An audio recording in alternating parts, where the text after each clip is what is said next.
Welcome to @Cronkite News, your social sharing connection where you choose the news. Facebook likes and shares, tweets, retweets, and favorites. YouTube views and subscriptions. We're watching you watch us. From our digital home at cronkitenews.azpbs.org to your television, web browser, or mobile device. Let's get a refresh on the top Arizona news of the week. One state lawmaker is working to create legislation to move, not destroy, Arizona's Confederate monuments. Kevin Gessner has a story on what monuments are being debated. The Wesley Bolin Memorial Plaza in downtown Phoenix is home to hundreds of different memorials, from the Armenian Holocaust to the Vietnam War. But this memorial in particular is sparking a state controversy. It commemorates Arizona Confederate troops, and it's not the only one in the state that honors the Confederacy. In fact, Arizona has 6 Confederate monuments, 2 in the Phoenix area. State Representative Reginald Boulding is an advocate for removing these monuments. He says when you're looking at the context of the Confederacy, it's important to remember what they stood for and what these monuments are really honoring. The members of the Confederacy, they stood by this belief that individuals, African Americans, should not be seen as humans. They believed that so much that they were able to put it into their own constitution, and many were willing to die. But Bill Long of the Sons of Confederate Veterans believes when you remove one monument, it's fair game to remove anything else that honors the Americans that served their country. We were called to serve, which I was, and I did. So I would be highly upset if they wanted to say, okay, now we're going to take the Vietnam monuments down and not commemorate the people that died over there and served in that position. I totally agree that the monuments are preserving history. The question becomes, where do we place these monuments? I've always advocated that these monuments should go to a museum. They should go to private collectors. We would be more than happy to take the monuments and put them on private ground. Boulding plans to request a meeting with the Legislative Governmental Mall Commission and allow the public to have input. But he says having Governor Doug Ducey's backing would streamline the process. The governor also has the ability, according to another board, to actually remove the Jefferson Davis Memorial Monument that's on U.S. Highway 60 that's honoring, that was put there to honor the Confederacy. So right now, the governor really has been absent in large part. But the state's latest memorial to the Confederacy was built just 7 years ago in 2010 in the Historical Soldiers Memorial Cemetery in Sierra Vista. It's right next to one honoring Union soldiers, but built a year earlier. In Phoenix, Kevin Gessner, Cronkite News. There will be a meeting next Monday to determine if the US 60 will continue to be honored as the Jefferson Davis Highway. Cronkite News also caught up with Arizona Senator John McCain, who expressed his frustration over the way this health care bill is taking shape. He's a longtime ally of Senator Graham, but this takes issue with the lack of legislative process, as there's only one hearing planned for the bill. Do you think that that's regular order? I always thought regular order was hearings and debates and amendments and then to the floor with debates and discussion amendments. That's what I thought regular order. What would it take for you to fully support the bill? Enough assurance that the bill would help my state of Arizona and would be good for the country. So how is this bill different from the one proposed just a few months ago? Cronkite News reporter Holly Bernstein breaks down the bill and shows us what impact it could have on Arizona. The Graham-Cassidy bill is Republicans' latest effort to repeal Obamacare. So what would this new bill do? It would repeal individual and employer mandates and replace the subsidy system with state block grants. Each state would receive money and determine how that money should be used. The proposal would also end Medicaid expansion, ease protections for pre-existing conditions, and defund Planned Parenthood for 1 year. According to analysis by the Center on Budget and Policy Priorities, Arizona would lose $1,600 million in federal funding by 2026. Taking a look at the votes, Republicans were only one vote away from passing the last bill, and that vote belonged to Senator John McCain. McCain has said that he would support the new bill if Arizona Governor Doug Ducey did. Ducey says he supports the bill, saying in part in a statement, quote, Graham-Cassidy is the best path forward to repeal and replace Obamacare, end quote. Republicans can currently pass a health care bill with a 51-vote majority. But after September 30th, when procedural protections to a Democratic filibuster expire, they would need 60 votes. So far, only one Republican, Senator Rand Paul, has publicly refused to support the bill. Republicans can only afford to lose one more vote of their own in order to pass the bill with a tie-breaking vote from Vice President Mike Pence. If they lose two more Republicans, then they can't proceed. In downtown Phoenix, Holly Bernstein, Cronkite News. The American Medical Association expressed concern that repeal of Medicaid expansion and temporary block grants through 2026 would result in tens of millions of people losing coverage. The deadline for voting on the bill is September 30th. The recent AZ Pure Water Brew Challenge gave breweries across the state the task of making the best tasting beer with one common element: wastewater. And Kurika Amarinier talked to consumers about what they thought about this concept. I love it. I feel good about that. It doesn't faze me. These consumers are talking about the concept of using treated wastewater to make beer. We should be using wastewater more appropriately everywhere, and it shouldn't affect the taste. I actually had somebody say, wastewater beer, wastewater water. And I'm like, I can't tell the difference. Mother Bunch Brewery in Phoenix recently participated in the AZ Pure Water Challenge, where over 20 breweries competed to see who could make the best tasting beer with treated wastewater. Joel Omar Zamora, head brewer at Mother Bunch, got 500 gallons of the water for the contest. It was a little bit softer, it was a little bit easier to follow on. Because city water is a little bit harder, it's a little bit more work to get it to where you want it. His work in creating the beer is paying off. Been selling like hotcakes. Lead bartender at Mother Bunch, Marco Hernandez, says by law he has to let customers know about the wastewater beer, but says the response has been overwhelmingly positive. I'd say about 90% receptive. However, he says that with the positive reaction, every once in a while, he'll hear opinions from jokesters. I get a lot of poop water jokes. Joe Serio, Water Services Superintendent for the City of Phoenix, has also heard his share of doubts from consumers. It's dirty going out. I would say that's a misconception. I mean, it's pretty clean by the time you get done treating it. Once the water goes through this treatment process, it is now considered reclaimed, which is not quite yet safe for drinking, but can be purified and used in the beer or this water, which Cereal says is just as clean as any water on the market. Experts predict this practice will only become more prevalent in the future. In Phoenix, in Kurika Amarinier, Cronkite News. One group that may see a larger impact from any healthcare change would be those with special needs. Sydney Eisenberg attended a discussion to help them sort through the political confusion. An important part of this new bill would allow states to come up with their own structure for health care. However, many in Arizona are worried that this change would lead to devastating coverage losses. We were basically politely stonewalled with the broken record game. They're not meeting with their constituents to find out what do they want us to vote on. They don't care what we think. Arizonans are feeling frustrated with health care. I mean, this is about investing in our people.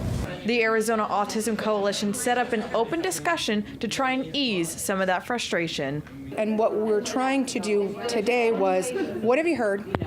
Let's talk about what we know, and let's see if we can figure out how we can move forward with a true understanding for every group. Many in the special needs community worry about how healthcare changes will impact them. One way they may already be impacted is through a cut to an organization that helps people with their healthcare options. Unbeknownst to many of the Navigator organizations, we have something like 300 Navigators across the state of Arizona. Their funding was cut, I don't know, two and a half weeks ago by 41%. Now the community is coming together to stand up for their rights. This is a call to action, so we need to make sure that we're taking action. Let them know your thoughts about this, because this is a very, very tight window. Ken Kennegus does not want those in the special needs community to sit in silence. That's where we've got to go, is to a system that everyone has the right to the health care that they need based on the fact that they're a human being. Again, the bill must receive 50 votes by the end of the month in order to pass without bipartisan approval. You can follow Cronkite News for more updates on the healthcare reform. In the broadcast center, Sydney Eisenberg, Cronkite News. Ahead of PBS airing Ken Burns' documentary on the Vietnam War, an Arizona veteran is speaking out about his time overseas. Drew Marine is in the broadcast center to explain how his views caused controversy back home then and now. As a paratrooper, Dennis Stout saw firsthand the death and destruction that happened during the Vietnam War. He spoke about that when he returned, garnering death threats. He told me those threats have started up again with the airing of the documentary, despite his family's many years of military service. Our family, all males serve in the military. In fact, my mom was a WAC during World War II. So, and she also worked in a defense plant. So our family always believes in service. We feel we owe a debt to the country to do that. Despite his family's tradition to serve in the military, Stout had many opposing opinions of day-to-day life during the war. Every month we were guaranteed one hot meal, one shower, and one change of clothes a month. So the rest of the time we were just in the jungle. Day-to-day living was the hardest part of a year in the war. And their impact on civilian communities. I don't know how anyone who's ever actually seen a war could want another one. I mean, seeing all the people killed, not just the enemy.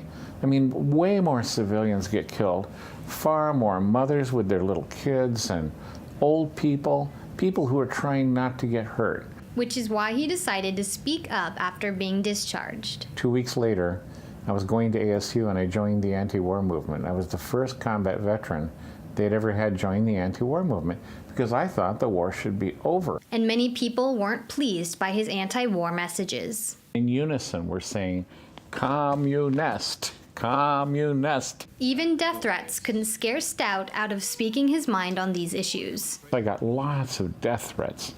I had so many telephone death threats. I know actual killers. And they wouldn't call you on the telephone to warn you they're going to come kill you. They would ring your front doorbell and shoot you. They wouldn't mess around like that. So I didn't take telephone threats serious.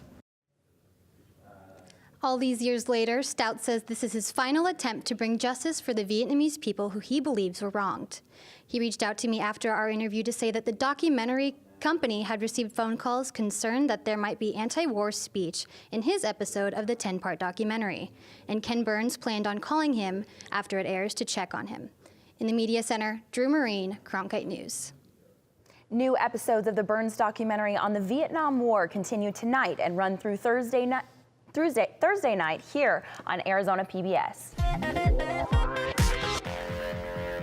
It was advertised as the mother of all rallies. It called on Americans to gather in Washington to show support for President Donald Trump. Cronkite News reporter Adrienne St. Clair caught up with Arizonans on the National Mall. Hundreds of people from across the country attended the Mother of All rallies on the National Mall in Washington.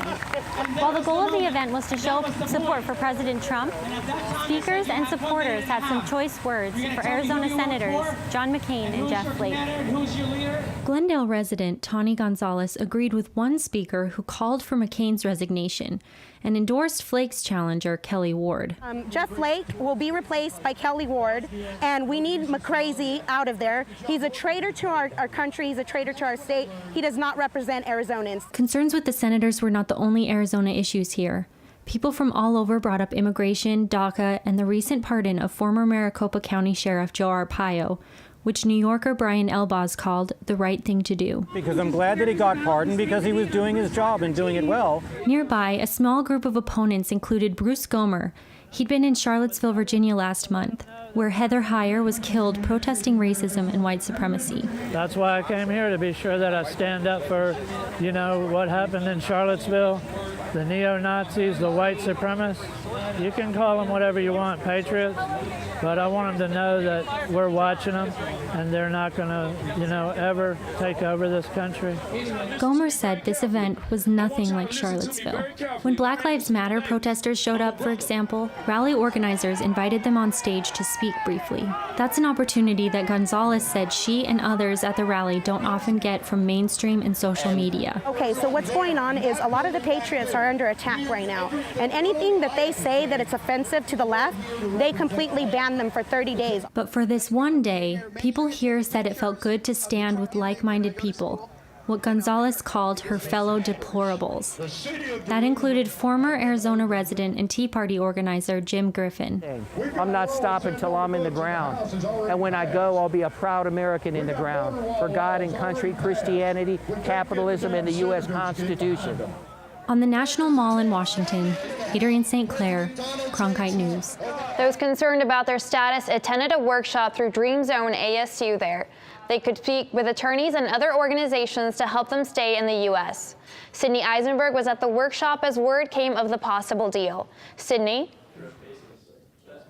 DACA recipients and allies came together to learn more about their options. However, not even word of a possible DACA agreement could soothe people's fears over the future. Until the legislation actually comes out, until there's something to be voted on, all these things are very much up in the air. It is a troubling time for DACA recipients and their families. A lot of my students might not know how to verbalize that they are extremely anxious, that they're extremely stressed, that they're feeling lonely, because for a lot of these students, this is what they're used to, right? Dream Zone ASU held a DACA workshop last night to try and ease some of that worry. The workshop broke down deadlines and even featured a student panel. DACA allies were also welcomed and given a mini workshop as to how to assist DACA recipients and their families.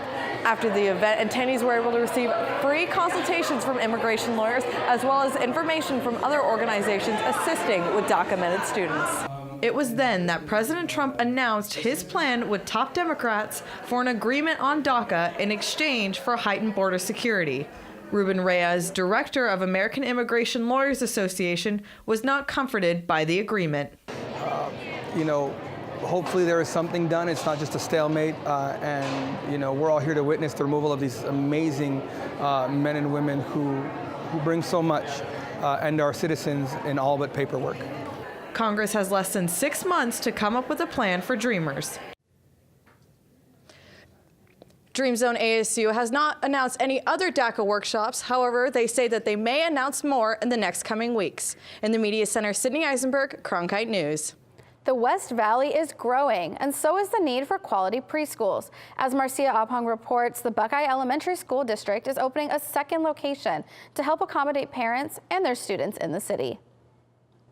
I love working with the preschool. Monica Shook is taking her 6 years of preschool teaching experience to a new location in Buckeye. Our preschool is special because we care about our families and we really connect with them, and that makes them really comfortable and able to leave their kids with us, and it helps them get ready to go to kindergarten. Lucia Guerra, a parent who has enrolled both of her kids in the Buckeye School District, says the preschool is convenient. It's closer to work, closer to home. Now that there's 2 campuses, it's just going to really work out for a lot of families here. The Buckeye Elementary Preschool, located on the North Campus at Jasinski, opened up for registration earlier this month. The reason the district decided to open a second site for the preschool is due to the growth. There's not a lot of choices for families on the West Valley for preschool programs, so we thought by opening a couple of classrooms that would really meet the needs of the community. Nevaeh, where would you like to go? And the families with children in the preschool program appreciate all it offers. This just seems a lot more interactive, and the curriculum really seems to help my children at least. I love giving the children that come see us the foundation basically to go to kindergarten. It's really fun. We get to play, which is awesome, and teach them through playing how to be ready to go to kindergarten. The preschool currently has 25 students enrolled, but is licensed to have 50. In Buckeye, Marcia Ophong, Cronkite News. The full-day preschool program costs $150 per week. College dormitories have come a long way in recent years, with universities spending millions of dollars to integrate them with the latest technologies. ASU's brand new engineering dorm, Tucker House, is no exception. Tim John shows us why even big tech companies are providing their latest gadgets to students who live there. Carter Kwan is an engineering student who just started his junior year at ASU. Kwan is also one of the first residents to live in Tucker House, one of America's most technologically advanced dorms. This new building is amazing. There's nothing quite like it in the country. Tucker House, which just opened last month, features things such as classroom workspaces, 3D printers, and Bluetooth-enabled washer and dryers. The high-tech dorm has garnered so much attention that even the tech giants of the corporate world have begun to take notice. Amazon has donated 1,600 of their Echo Dots for use by the residents of Tucker House, and there's a reason why. James Colafello, an associate dean at the Fulton Schools of Engineering, says it's because engineering graduates are in such high demand and that companies are keen to get in front of them as potential employers. Companies understand that if they want to be able to hire our students, they can't wait until they're seniors. And so we have companies getting involved with the students as early as a freshman year, trying to get their brand out there. Alexa. And it seems to be working. Quan, along with his friend and classmate Stephen Hall, have already begun developing new interfaces for their Echo Dots and cite Amazon as a potential dream employer. Oh, I'd love to work at Amazon, so Amazon, if you're watching. But in the meantime, Tucker House, with all its gadgets, will continue to be Quan's home. In Tempe, Tim Johns, Cronkite News. Tucker House is home to nearly 1,600 students and is located on University Drive on ASU's Tempe campus. Changes are coming to public transportation here in Phoenix. Changes that could help make it more user-friendly. Cronkite News reporter Tatum Hubble got some insight into the future. Transportation 2050 is a 35-year plan in the city of Phoenix to advance transportation in the future. It is funded by taxpayers and improvements are already underway, including extending hours of use and making it easier for people with disabilities to ride. Currently under T2050, it was able to fund a new platform on the light rail line at 50th Street, and that's going to directly serve Ability 360. Jacoby said that their main goal is to get people where they need to go faster.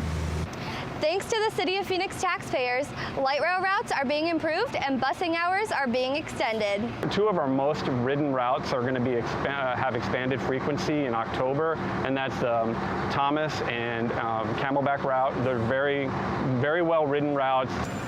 Riders are already noticing the improvements. I ride the light rail probably about a couple times a week. I go from Mesa all the way to the end in Phoenix on 19th and Dunlap. I like that it gets me where I'm going a lot faster. The city says there's already an increase in riders due to the recent changes. In Phoenix, Tatum Hubble, Cronkite News. Make sure to check out valleymetro.org or download their app to keep up with your ride. Every September 17th, the U.S. celebrates the anniversary of our Constitution. But we the people don't seem to know a whole lot about Constitution Day, as Cronkite News reporter Fraser Allen Best in our Washington bureau found out. How did you spend your Constitution Day? If you don't know what I'm talking about, don't worry, you're not alone. I talked to people walking out of the National Archives, where the Constitution is permanently on display, and even they drew a blank on the day. I didn't remember the day until I was in the National Archives. No idea that was happening today at all. I actually found out on Facebook, but yes, I knew as of about 10 o'clock this morning. Sunday was officially known as Constitution Day and Citizenship Day. Well, Citizenship Day has been around for a long time. Constitution Day was added in 2004, aimed at educating Americans about the historic document. Ilya Shapiro is Senior Fellow in Constitutional Studies at the Cato Institute. He said, "The day is important, but not as important as the document the day is supposed to remind Americans of." It's less important that on any one particular day that people think about the Constitution. I mean, for me, of course, every day is Constitution Day. It's what I do for a living. Shapiro said Cato has distributed 5 or 6 million copies of the Constitution in recent years, but he's optimistic that the day is reaching people. I'm hoping it's right up there with at least Arbor Day or Flag Day or something like that. Speaking to Americans outside the National Archives, that feeling is shared. I actually wasn't aware that there was a Constitution Day, but I'm all for it. In Washington, Fraser Allen Best, Cronkite News. Now, here's an @Cronkite News pick of the week, a favorite from the Cronkite News staff. A World War II veteran who survived the attack on the USS Indianapolis was honored in Florence. As Emily Richardson reports, a federal building now bears his name. Today we gather to recognize Mr. Harpo Salaya. and his heroism by dedicating the Florence Post Office to him. On Saturday, people gathered outside of the Florence U.S. Post Office to witness the building's dedication to Harpo Celaya. Celaya joined the Navy when he was a teenager because flyers made it seem fun. At that time in Tucson, you know, they had pictures outside join the Navy and see the world, and they had girls where they would show a girl in every port and stuff like that, which I never got to see anyways. When he was 17, he was on board the USS Indianapolis when it was torpedoed by a Japanese submarine. He was one of the 317 survivors. A lot of the sailors were burning up and stuff like that, so I just went to the back. Celaya and the other survivors were in the water for 4.5 days before they were rescued. When Celaya returned to the U.S., he re-enrolled in school and played on the Florence High School's basketball team. I think it helped me a lot to come back to school because in those days they called it that it was PSD or whatever you had, but it helped me out quite a bit. Congressman Paul Gosar had to get a bill passed by Congress to name the Florence Post Office after him. Harpo Celaya is a true hero, beloved by his hometown right here in Florence. That it was an honor for us to be able to honor Mr. Celaya in this way. Celaya is happy to be recognized by his hometown and even happier that his family made the event. It's something that I'll probably take with me for the rest of my life. In Florence, Emily Richardson, Cronkite News. Cronkite News tracks your likes, tweets, and shares from all our social sites to bring you this special at Cronkite News, our weekly refresh. Join the conversation so you choose the news. Like us on Facebook, follow us on Twitter, subscribe to us on YouTube, and log on to cronkitenews.azpbs.org for top Arizona stories anytime.